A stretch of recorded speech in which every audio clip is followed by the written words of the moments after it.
లోకం అల్లకల్లోలమైంది. ధర్మం కంపించింది.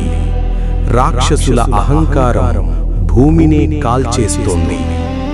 లోకరక్షకుడు విష్ణువు తన దివ్య ఆయుధాలన్నీ ప్రయోగించాడు. కాని అధర్మం ముందు అవి కూడా మౌనమయ్యాయి.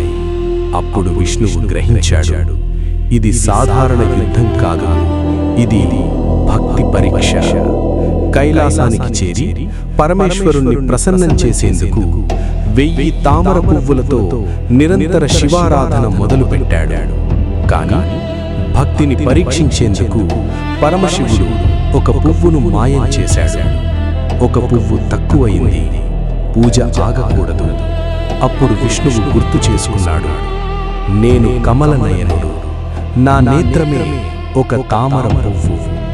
లోక రక్షణ కోసం నా కన్నే అర్పిస్తాను. ఆగు విష్ణు, నీ భక్తి, నీ త్యాగం లోకానికే ఆదర్శం.